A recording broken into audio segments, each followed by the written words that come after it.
first sight of her child.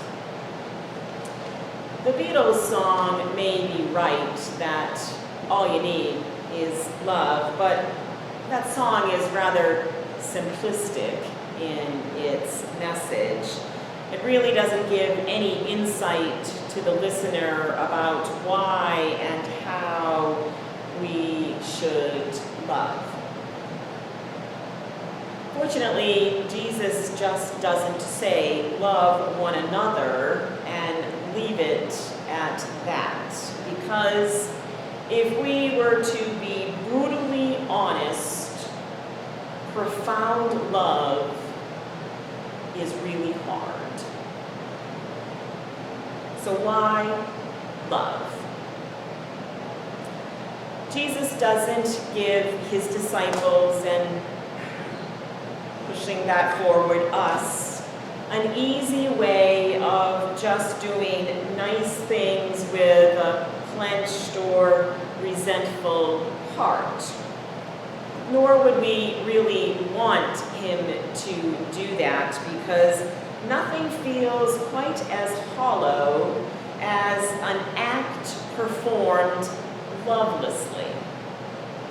Since today is Mother's Day, I would like you to reflect back on asking your child to say, "I'm sorry," or "Can you share those toys?" You say this out of love, but when your child responded, they didn't do so with much love or with much joy at all. Rather with stingy hands and rolled eyes and soft voices. "I'm sorry." When Jesus says, "Love as I have loved you," he means this. As in for real, as in the whole bona fide package, the whole enchilada, if you will. Authentic feeling, honest engagement, generous actions. And both of these two passages ask us to reflect on and to consider how the world-shaping and life-transforming power of love might take root in our lives and in our communities. This John passage, the Gospel of John passage, is a continuation of last week's verses with their focus on bearing fruit and abiding in the vine. On the very night that Jesus was betrayed and then arrested, the very night before his crucifixion, he sat with his disciples at the table, which we now call the Last Supper. And as he sensed this crisis, his impending death, knowing that this would soon be the end, it was time for Jesus to sum things up. The biblical scholars call the 13th through the 17th chapter of John the farewell discourses. And Jesus has been talking about the centrality of love through these verses, through these chapters. It's a new way of thinking about God, about religion, about faith, actually. God is love, John will write elsewhere in his gospel. Not God is power. Not God is a judge. Not God is omnipotent. But God is love. It's the very essence of God to act lovingly. And furthermore, those who abide in love abide in God. Those who express God's love in their own lives actually live as close to God as possible. They abide in God because they abide in love. If you love me, you will keep my commandments, he's told them. I give you a new commandment, that you love one another just as I have loved you. If you love me, Jesus says, that is the why. Why it's critical, why it's essential. We are to love because love is the way of God, the way of Jesus. It's all about love. If we're called his disciples, his friends, then we too are called to practice that love. Love. Love as I have loved you. Is Jesus asking the impossible here? After the year and now some months that we have all experienced, many of us are exhausted. The official word with what a large percentage of the population is experiencing is languishing. Languishing is defined as stagnation or emptiness or feeling like you're muddling through the days, often in a fog. In this space of so much pain and isolation and confusion and exhaustion, what can love do? I think it's easy for us to get lost in this question, or worse, we give up on the question altogether and just retreat into our numbness, into our anguish, into our despair, into our apathy. But, always a but, if the way of Jesus is the way of love, then we need to find a way to press in and press on, to try to cultivate love, to try to become more vulnerable to others, to seek justice, to have compassion. But what do we do? How do we begin to do this? And Jesus gives us the first step. Coupled with this command to love comes the word abide. Abide in my love, Jesus says. Following on the heels of last week's gospel lesson, Jesus extends this metaphor of the vine and the branches and calls us once again to abide. To abide, to rest, to cling, to make ourselves at home. Not simply in him, but in his love. Now, abiding in love is not the same as emulating it. In the vine and in the branch metaphor, Jesus' love is not our example, it's our source. It's where love originates, where it begins, where it deepens, where it replenishes itself. In other words, if we don't abide, we can't love. Jesus' commandment to us is not that we wear ourselves out trying to conjure love from our very easily depleted resources. Rather, it's we abide in the holy places where divine love becomes possible, that we make our home in Jesus' love. It's abundant and it's inexhaustible. Called to become love as we abide in it. In other words, we become what we attend to. We give away what we take in.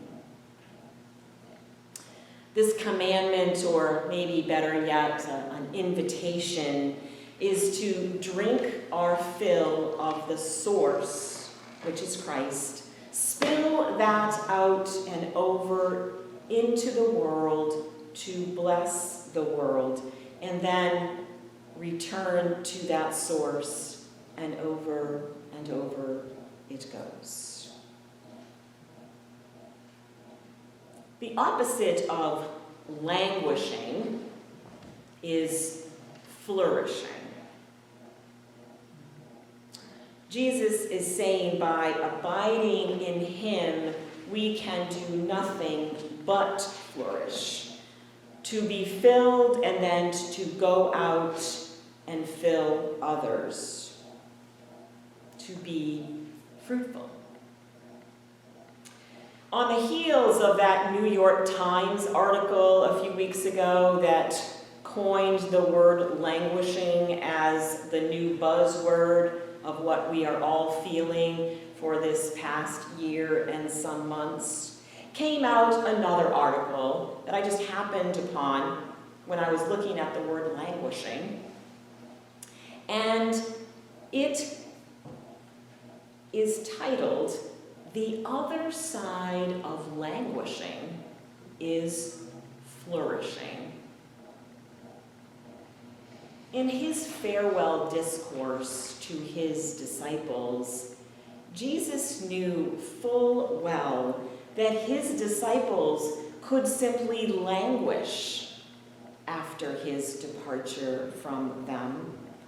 So he spent a really long time on the last night of his life trying to plant seeds of who they were, what they were to do after his ascension, teaching them to abide in love, and by abiding in that love, staying close together in community.